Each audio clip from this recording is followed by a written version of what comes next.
नमस्कार दोस्तों, ये है हमारा लेक्चर नंबर 15 जिसमें हम प्रमेय करने वाले हैं प्रमेय नंबर 1.2।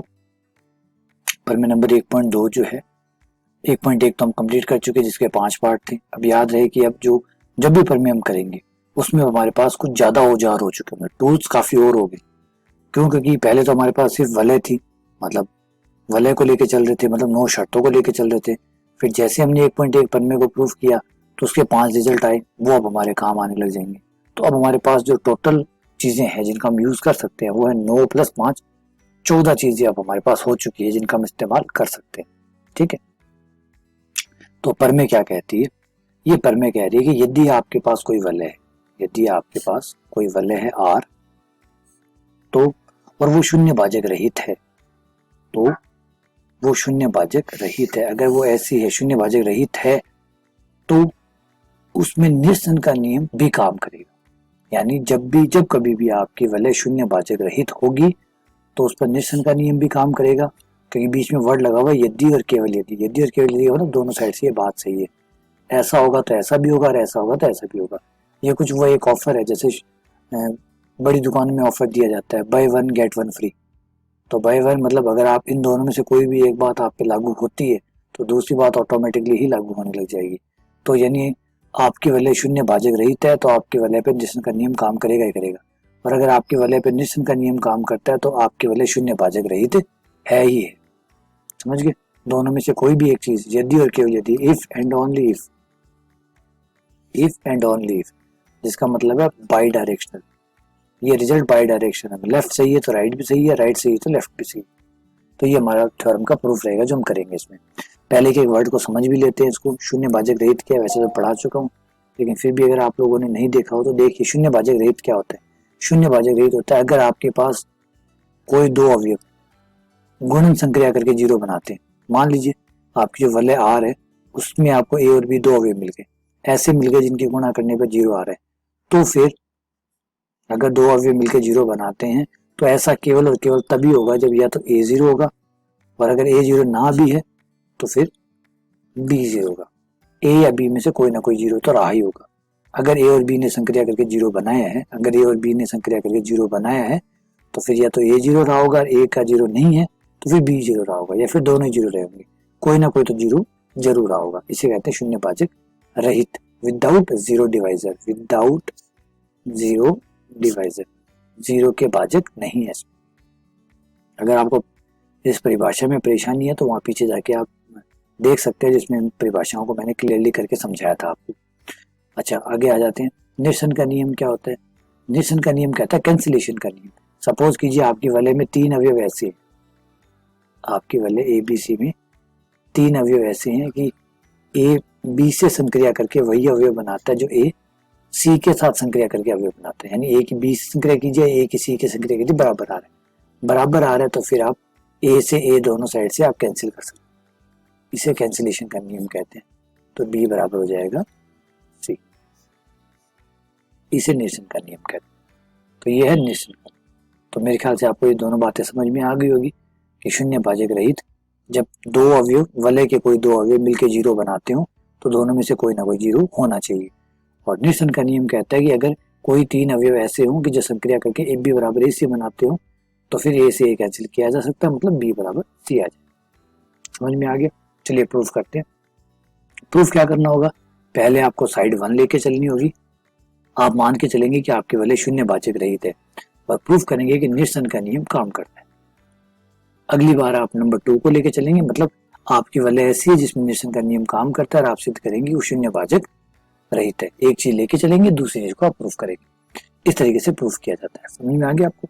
पहले लेफ्ट लीजिए, राइट निकालिए, फिर राइट लीजिए, लेफ्ट निकालिए, ताकि दोनों साइड से आप लेफ्ट से स्टार्ट कर रहे हैं, राइट तक पहुंच गए, राइट से स्टार्ट किया, लेफ्ट की तरफ पहुंच गए। इसका मतलब लेफ्ट से राइट बन सकता है, राइट से लेफ्ट बन सकता है। ठीक है, चलिए प्रूफ करते हैं। प्रूफ में क्या लिखेंगे? माना लेफ्ट हैंड साइड सही है, मतलब नंबर 1 सही है। माना वलय आर, आपकी जो वलय है वलय आर शून्य भाजक रहित है, शून्य भाजक रहित है। मान लिया आपने। क्यों माना? एक साइड तो आपको मान लेके चलनी पड़ेगी। क्या कहा? यही तो कहना, ये होगा तो ये होगा, ये होगा तो ये होगा, है ना। आप ये कहोगे दोनों को एक साथ निकाल दो, नहीं निकलेगा। 90 डिग्री होगा तो पाइथागोरस प्रमेय होगी, पाइथागोरस प्रमेय होगी तो 90 डिग्री होगा। तो एक चीज आपको लेके चलनी पड़ती है। तो माना वलय शून्य भाजक रहित है। क्या मतलब होता है शून्य भाजक रहित का? इसका क्या मतलब है ना? ये जो लाइन लिखी है इसका क्या मतलब है? इसका मतलब और बताते हैं। जिसका मतलब है भाई कि यदि R के कोई दो अवयव अगर हमारी जो वलय है उसके कोई भी दो अवयव ए तथा बी, ए और बी इस प्रकार हो कि ए और बी ने गुणन करके क्या बनाया? जीरो। ये जीरो कौन है? जहां जीरो योज्य तत्समक है, मतलब आइडेंटिटी है, एडिटिव आइडेंटिटी। अगर ऐसा हुआ तो फिर, है ना, अगर आपके कोई दो अवयव ए और बी ने मिलके जीरो बनाया तो, है ना, क्या कहना चाहते हैं? अगर ए बी जीरो होगा तो इसका मतलब हुआ या तो ए जीरो या फिर बी जीरो। नंबर डाल दीजिए क्वेश्चन नंबर 1। ये होता है शून्य भाजक रहित, यानी आपकी वलय में ये खासियत है, ये विशेषता है। स्टार लगा देता हूं। ये विशेषता कि जब भी दो अवयव की गुणा जीरो आ रही होगी इसका मतलब दोनों में से कोई ना कोई तो जीरो है ही है। ठीक है। अच्छा, अब बात करते हैं क्या प्रूफ करना है। नील्सन का नियम लागू होता है, सिद्ध करना है। लिख रहा हूं, देखिए हर चीज लिखनी है, आराम से तसल्ली से लिखिए, सबको समझाते हुए आगे बढ़िए। सिद्ध करना है, कहीं जल्दबाजी करने की जरूरत नहीं है, एक एक बाई लाइन टू लाइन चलना है। सिद्ध करना है कि वलय आर पर नील्सन का नियम लागू होता है, या नील्सन का जो नियम है वो सत्य है। सत्य है इसका मतलब इस पे काम करता है, इस पे लागू होता है, इस पे सत्य है, ये समझाना है। जिसका क्या मतलब हुआ? इस नील्सन का नियम सत्य है, इसका मतलब क्या हुआ कि यदि कोई तीन अवयव A B C belongs to R में हो, ए बी बराबर ए सी हो, तो क्या मिलेगा? बी बराबर, ये हमें लाना है, ये हमारा सिद्ध करना है, ये प्राप्त करना है, उद्देश्य है। तो यहां तक मुझे लगता है आपको कोई प्रॉब्लम नहीं होगी। यहाँ सिंपल हो गया होगा समझ में कि भाई ये वाला पार्ट क्या है, दिया हुआ कि शून्य भाजक रहित है, ये आप मान के चल रहे हैं, और नील्सन का नियम सत्य है, ये आप लाने वाले। तो शून्य भाजक रहित सत्य है, इसका मतलब जब भी जीरो आएगा तो ए या बी में से कोई ना कोई जीरो रहेगा। और नील्सन का नियम सत्य है, तो जब कभी भी ए बी बराबर ए सी बनेगा तो आपको लाना है कि बी बराबर सी होगा।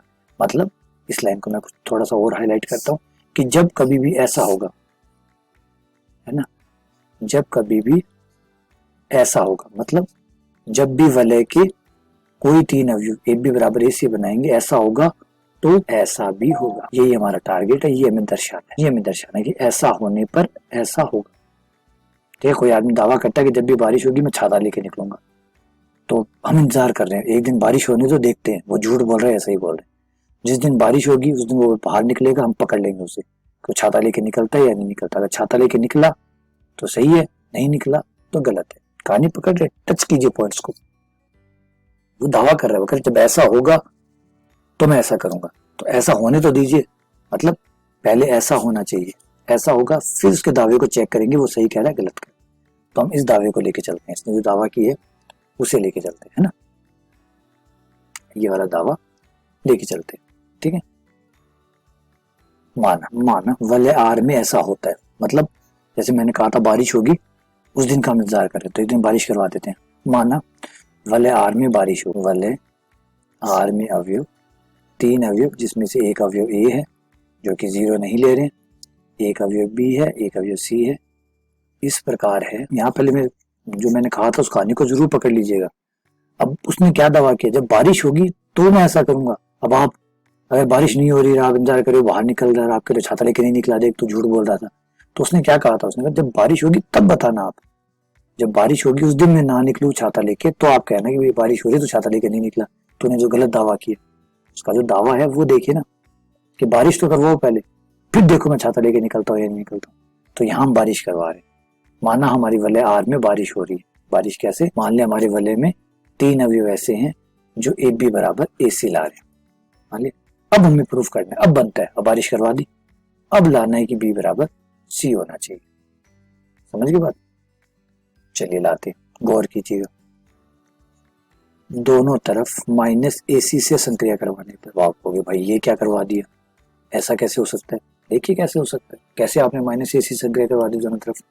बिल्कुल, क्या दोनों तरफ दो जोड़, अगर दो चीजें बराबर है फिर मैं दोनों तरफ दो जोड़ूं तो क्या बराबर रहेंगे नहीं रहेंगे? रहेंगे। पहले तो चेक कर लीजिए ना, एक एक वन बाय वन देख लीजिए, यहाँ से पहले इसको ठीक कर लेते हैं, समझ लेते हैं, क्योंकि बिना समझे चलना तो बड़ा मुश्किल होता है ना। तो ए आर में है या नहीं है? ये देखिए ए आर में, ठीक है भाई। सी आर में है या नहीं है?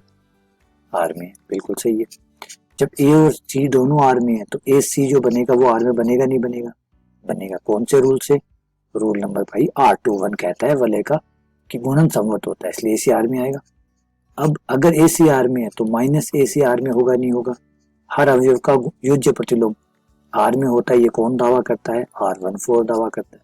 तो माइनस ए सी आर में हुआ नहीं हुआ ना? तो जब ये आर का अवयव है और मैं आर के अवयव को दोनों तरफ जोड़ रहा हूँ जो कि पहले से ही बराबर है, तो उसके बाद भी तो बराबर ही आएगा। इसका मतलब मैंने कुछ नया नहीं किया, मैंने सही किया। चलिए देखते जाइए, आराम से पुख्ता होकर देखिए, मैं कह रहा हूँ एक एक स्क्रूटनी कीजिए, मतलब सूक्ष्म से सूक्ष्म तरीके से समझिए। जहाँ गलत हो खींच दीजिए, सर ये गड़बड़ है, ये नहीं जच रहा, ये पसंद नहीं आ रहा, ये गड़बड़ कर रहे हो, गड़बड़ को पकड़ो। तो चलिए, लास्ट टर्म के प्रूफ में मैंने बताया था कि सुविधाजनक हो इसलिए हम इसको ए बी प्लस माइनस ए सी नहीं लिख के सीधा लिखते हैं माइनस, आसानी हो लिखने में। यहाँ गौर कीजिए, ए सी में ए सी का ही योज्य प्रतिलोम जुड़ता है, तो ये जीरो आएगा नहीं आएगा? आएगा। रूल कौन सा कहता है ऐसी बात? किस रूल से आपने ये कहा? R14 के हिसाब से, क्योंकि R14 ये कहता है कि किसी भी अवयव में उसका योज्य प्रतिलोम जोड़ा जाएगा तो बराबर में जीरो आएगा। आ गया? नियम से नहीं हट रहा हूँ, चेक कर लीजिएगा आराम से। ए बाहर ले लिया, बी माइनस सी बाक हो गई। ये कैसे लगा दिया आपने? बिल्कुल बताता हूँ। चाहो तो बनतंता का नियम नाम दे सकते हो, और नहीं तो जो परमे 1.1 है का जो डी पार्ट है उस पर गौर कर लीजिए। डी पार्ट क्या था?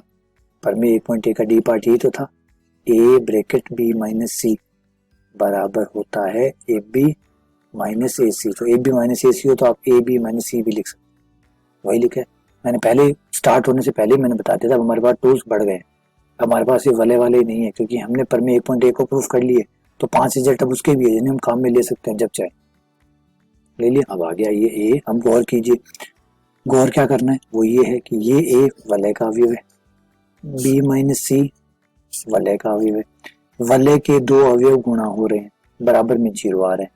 तो याद कीजिए हमारी वलय तो शून्य भाजक रहित है, शून्य भाजक रहित है, जिसका मतलब जब भी दो चीजें मिलके जीरो लाएगी तो इसका मतलब दोनों में से कोई ना कोई जीरो है। तो ये देखिए ये दोनों गुणा हो रहे हैं, बराबर में जीरो आ रहा है। तो जब दो अवयव गुणा करके जीरो लाएंगे और हमारी वलय जो है वो शून्य भाजक रहित है, इसका मतलब दोनों में से कोई ना कोई तो जीरो है, परंतु ये तो जीरो है ही नहीं, क्योंकि जब हमने ए को लिया था तो पहले ही एक बात बता दी थी कि ए जीरो नहीं है। तो ए जीरो नहीं है तो फिर कौन हुआ? बी माइनस सी जीरो हुआ। तो यहाँ लाइन बी माइनस सी बराबर जीरो, क्योंकि ए जीरो नहीं हो सकता, ये हमारा लिया हुआ है। और इसका कारण भी लिख देते हैं, इसका कारण भी डाल देते हैं, क्योंकि आर शून्य भाजक रहित है, शून्य भाजक रहित है। शून्य भाजक रहित का मतलब है कि अगर जीरो आया है तो दोनों में से किसी न किसी वजह से ही जीरो आया है, दोनों में से कोई ना कोई तो जीरो है। तो आगे यहाँ तक पहुंच गए, बी माइनस सी बराबर जीरो। दोनों तरफ सी से संक्रिया करवाने की, से संक्रिया करवा दी, दोनों तरफ करवा सकते हैं। सी वलय का भी कोई दिक्कत नहीं, क्योंकि सी वलय का ही तो अवयव है। और जब दो चीजें बराबर है, देखिए बराबर का चिन्ह है, बराबर है तो सी मैंने दोनों तरफ जोड़ा है, बराबर तो बराबर ही रहेगा। ये लीजिए माइनस सी प्लस सी, दोनों को साथ में। ये कौन सा रूल लगा दिया बता रहा हूँ, देखिए कौन सा रूल लगाया, बिना रूल के तो कहीं चलना ही नहीं है। R12 लगाया। R12 रूल क्या कहते हैं कि योज्य साचर्यता होती है। योज्य साचर्यता का मतलब आप ब्रैकेट एक जगह से हटाकर दूसरी जगह लगा सकते हैं, क्योंकि साचर्यता दोनों के लिए है, जोड़ के लिए भी है, गुणा के लिए भी है। तो अगर बीच में गुणा का चिन्ह होता तब भी कर सकते थे, जोड़ का चिन्ह तब भी कर सकते हैं। तो मैंने क्या किया, ये जो ब्रैकेट यहाँ लगे हुए थे, ये वाले ब्रैकेट, इनको यहाँ से हटाया और इन दो के बीच में लगा दिया। वो लगा सकता हूँ क्योंकि योज्य साचर्यता है। ये देखिए माइनस सी प्लस सी, जब भी किसी अवयव में उसका ही योज्य प्रतिलोम जोड़ा जाएगा तो क्या आएगा? जीरो। ये जीरो आ गया। रोल कौन सा लगाया है वो भी क्लियर कर दीजिए। R14 जो कहता है कि प्रत्येक अवयव के लिए उसका योज्य प्रतिलोम होगा और उसे जोड़ने पर 0 आएगा। आ गया b plus 0 b, c 0 plus c क्यों? क्योंकि R13 ये कहता है, R13 कहता है जो 0 होता है वो योज्य तत्समक होता है और योज्य तत्समक किसी के साथ जोड़ने पर कोई फर्क नहीं डालता, अतः b बराबर c। और फाइनली हमें क्या लाना था, जो सिद्ध करना था उस पर पहुंच जाइए। क्या लाना था हमें कि अगर ए बी बराबर ए सी आता है तो बी बराबर सी आना चाहिए, बी बराबर सी आना चाहिए। तो देखिए कटा नहीं कटा, हमने कहाँ से स्टार्ट किया था उसको पकड़िए, जहाँ से स्टार्ट किया था उसको देखिए, हमने यहाँ से स्टार्ट किया था और लाना क्या था सोचिए। तो ए बी बराबर ए सी है तो हमें क्या लाना होगा, नियसन का नियम सत्य साबित करने के लिए क्या लाना होगा, बी बराबर सी। तो देखिए बी बराबर सी आया नहीं है, आ गया। अतः नियसन का नियम लागू होता है, अतः नियसन नियम कैंसिलेशन का जो नियम है, नियसन का जो नियम है वो लागू होता है। हो गए यहाँ तक? तो एक साइड हमने प्रूफ कर दी, अब चलते हैं दूसरी साइड के ऊपर। ये एक साइड प्रूफ हो गई, दूसरी साइड में हम क्या लेके चलेंगे, इस बार हम ये लेके चलेंगे कि नियसन का नियम तो लागू है, मतलब आप काट तो सकते हो, लेकिन ये दिखाना जरूरी है कि जब भी 0 आएगा, दो चीजों की गुणा से 0 आएगा तो दोनों में से कोई ना कोई 0 जरूर रहेगा। तो इसे कहते हैं विलोम। जब आप उल्टी साइड से स्टार्ट करते हैं तो इस घटना को विलोम कहते हैं, कन्वर्स पार्ट कहते हैं, विलोम यानी प्रमेय को उल्टा कर रहे हैं, कन्वर्स। इस बार क्या होगा, माना दूसरी साइड से ही है, माना वलय आर पर नियसन नियम लागू होता है, नियसन नियम लागू होता है। अच्छा नियसन का नियम क्या है, नियसन का नियम क्या है यहां लिख देते हैं। क्या है नियसन का नियम, यदि ए बी सी आर के अवयव है, इस प्रकार है ना, ए बी सी आर के अवयव इस प्रकार है कि ए बी बराबर ए सी है, तो बी बराबर होगा सी। ठीक है, कोई दिक्कत नहीं है इसमें, है ना। तो अब अपन चलते हैं अपने, हमें प्रूफ क्या करना है उस पर आ जाइए, सिद्ध क्या करना है। अब सिद्ध करना है, इस बार सिद्ध करना है कि क्या सिद्ध करना है कि हमारा जो नियम है शून्य भाजक रहित, वो इस बार सत्य है, या वलय शून्य भाजक रहित है। सिद्ध करना है कि वलय आर जो आपकी वलय है वो शून्य भाजक रहित है, अर्थात अब इसका गणित रूप में समझाइए इसको, अर्थात यदि कोई दो अवयव जिनमें से मान लीजिए ए 0 नहीं है परंतु बी 0 है, सॉरी बी 0 नहीं है, ए 0 नहीं है, बी के बारे में नहीं पता, लेकिन इतना पता है कि ए और बी क्या कर रहे हो, बराबर 0 ला रहे हो। तो ए तो 0 है नहीं, इसलिए किसको 0 होना पड़ेगा, बी को 0 होना पड़ेगा, क्योंकि शून्य भाजक रहित का मतलब है कि 0 अगर आया है तो किसी न किसी वजह से ही आया होगा, दोनों में से कोई ना कोई कारण जरूर होगा, चाहे तो दोनों ही रहे होंगे, चाहे दोनों में से कोई ना कोई कारण होगा। लड़ाई हुई है तो इसका मतलब कोई तो वजह है, चाहे तो पहला व्यक्ति वजह है, चाहे दूसरा व्यक्ति वजह है, चाहे दोनों ही वजह है, लेकिन वजह जरूर है, वरना तो लड़ाई कैसी होती।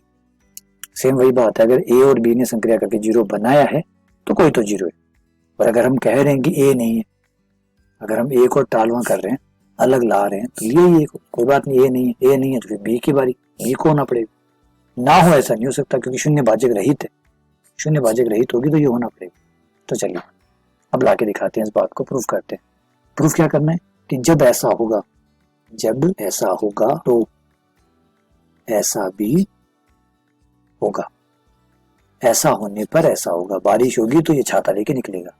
तो चलिए बारिश करवाते हैं फिर छाता निकलवाते हैं, ये हमें लाना है, ये सिद्ध कर। चलिए बारिश करवाते हैं पहले, क्योंकि वो तो बारिश में ही छाता लेके निकलेगा। तो बारिश करवाने के लिए माना वलय आर में दो अवयव ए जो 0 नहीं है, बी इस प्रकार है कि ए और बी गुणा करके 0 ला रहे। अब दिखाना है कि बी 0 है, ये हमारा रिजल्ट रहेगा। लेकिन कैसे आएगा बी 0, उसे दिखाते हैं। देखिए यहाँ ट्रिक को देखिए, ए बी, मैं जीरो को ए जीरो लिख लेता हूँ। भाई कैसे लिख लिया? बिल्कुल बिल्कुल सवाल सही है, आपने सही पूछा कि भाई क्यों लिख लिया, कैसे लिख लिया, कौन सा रिजल्ट है। तो देखिए 1.1 का ए पार्ट, पर में नंबर 1.1 का ए पार्ट क्या कहता है कि ए जीरो जीरो ए बराबर होता है जीरो। यानी जब कहीं जीरो लिखा हुआ हो तो उसकी जगह आप जीरो ए लिख सकते हैं, ए जीरो लिख सकते हैं। तो मैंने क्या किया, जीरो की जगह क्या लिख लिया, ए जीरो लिख लिया। लिख सकता हूँ पर में नंबर 1.1 के ए पार्ट के अनुसार। इसलिए मैंने कहा ना, कोई भी चीज बाहर से नहीं लिखूंगा, और बाहर से लिखते तो गलत ही हो जाएगा। आप क्रिकेट खेलते हैं, ध्यान से देखिए, आप क्रिकेट खेलते हैं तो आप 200 नहीं 500 रन बनाइए, लेकिन नियमों के अंतर्गत ही तो बनाने पड़ते हैं। अगर वनडे मैच हो रहा है, 50 ओवर का मैच है, तो 50 ओवर होंगे, सारे नियम रहेंगे, सारी बाउंड्रीज वही रहेंगी, सारे फील्डर्स वैसे ही होंगे, सब कुछ वैसे ही रहेगा। अब आप 200 बनाओ 400 बनाओ, कौन मना करता है आप? लेकिन नियम तोड़ के बनाए जा सकते हैं क्या? नियम तोड़ के आप रन बना सकते हो? नहीं। नियमों को मानते हुए आपको जो करना है सो करना है। और खूबसूरती भी सी बात की नियमों के अंतर्गत करना है। अगर नियम ना हो, कोई नियम ना माने, एक छक्का मारे उसको वो 60 रन माने, एक छक्का मतलब 60 रन, दो छक्का मतलब 120 रन, इस तरीके से वो 5 छक्कों के अंदर कितना निकाल लेगा, 300 रन। तो नियम मानने पड़ेंगे कि इस ऐसे गया तो 6 होगा, ऐसे होगा।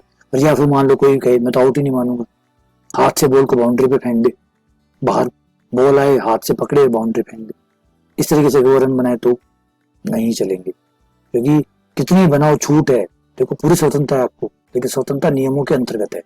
नियम की फॉलो करो, फिर नियम के बाद आप जो करोगे वो चमत्कार कहलाएगा आपका, कि भाई आप बड़े शानदार प्लेयर हैं, बहुत अच्छे खिलाड़ी हैं, देखिए आपने क्या किया। लेकिन वही नियमों को तोड़ेंगे तो पेनल्टी लगेगी, जुर्माना लगेगा, हो सकता है अगली बार को खिलाया ही ना जाए। तो नियमों के अंतर्गत जो करो अच्छे, फिर है ना, नियम तोड़ के तो कोई भी कुछ कर सकता है, नियमों के अंतर्गत करिए। तो आ जाइए, हम नियमों को नहीं तोड़ रहे, इसलिए हम नियम बता के चल रहे हैं कि देखो सर नियम नहीं तोड़ा मैंने, यहाँ तक आ गया। अब निशन का नियम लगा देते हैं, देखिए लगेगा।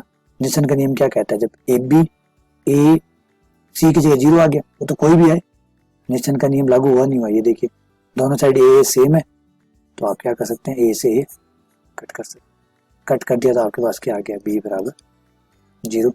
अच्छा निशन का नियम लगा सकते हैं, बिल्कुल लगा सकते हैं, है हमारे पास। इस कन्वर्सली पार्ट में लिखा हुआ देखिए, निशन का नियम, ये रहा, निशन नियम लागू होता है। इस बार हम निशन का नियम तो लेके चल ही रहे हैं, इस बार निशन का नियम तो लेके चल रहे हैं, इस बार तो शून्य भाजक रहित है, ये प्रूफ करने जा रहे हैं। तो निशन का नियम लगा दिया, लिख देते, बता देते हैं कि क्या किया हमने, और वो चेक भी कर लेंगे कहीं हमने गलत तो नहीं लगाया। निशन नियम आगे बी बराबर जीरो, और बी बराबर जीरो आता है तो इसका मतलब ये बात सही होती है कि जब ए बी जीरो होगा और ए जीरो नहीं होगा तो बी जीरो होके रहेगा, ऐसा भी होगा, ऐसा हो रहा है, ऐसा हो रहा है, इसका मतलब है वलय आर शून्य भाजक रहित है। ये लीजिए, इसका मतलब है कि ये रिजल्ट दोनों तरफ से सही है, लेफ्ट टू राइट भी सही है, राइट टू लेफ्ट भी सही है। इसका मतलब जब शून्य भाजक रहित होगा तो निशन का नियम काम करेगा, जब निशन का नियम काम करेगा तो शून्य भाजक रहित होगा। इसका मतलब दोनों में एक साथ आएंगे, दोनों एक के साथ एक फ्री टाइप से आएगा, आप छोड़ नहीं सकते, है ना। आप किसी एक नियम को अगर मानते हैं, आप कहते हैं कि मेरी वलय शून्य भाजक रहित है, तो फिर आपकी वलय पे निशन का नियम भी काम करता है, और अगर आपकी वलय पे निशन का नियम काम करता है तो आपकी वलय शून्य भाजक रहित भी। तो ये दोनों बातें एक साथ आएगी, एक बंडल में एक पैकेट में आएगी, अलग अलग नहीं किया जा सकता। ये थ्योरम है। उम्मीद करता हूँ ये थ्योरम आपको समझ में आ गई होगी। फिर भी अगर आपको उसमें कोई छोटी मोटी डाउट हो, कोई किंतु परंतु हो, तो प्लीज मुझसे पूछ लीजिएगा, मुझे बता दीजिएगा कि सर ये समझ में नहीं आई, तो मैं आपको उसको और डिटेल में समझा दूंगा। हो सकता है छोटी मोटी प्रॉब्लम आ जाती है, ऐसा कोई इशू नहीं है, तो आप मुझे व्हाट्सएप पे डाल दीजिए, कमेंट बॉक्स में डाल दीजिए, मुझे कॉल करके बता दीजिए, कहीं भी आपको जैसा सही ठीक लगे। छोटी मोटी प्रॉब्लम आनी चाहिए, ताकि इसका मतलब ये भी होता है कि आप गहराई पकड़ रहे हैं, आप गहराई में जा रहे हैं, तो गहराई में जा रहे हैं तभी तो डाउट आते हैं, ऊपर ऊपर तो डाउट आने ही नहीं है। तो ठीक है, धन्यवाद। अगला जो प्रमेय है वो अगले लेक्चर में करेंगे। शुक्रिया।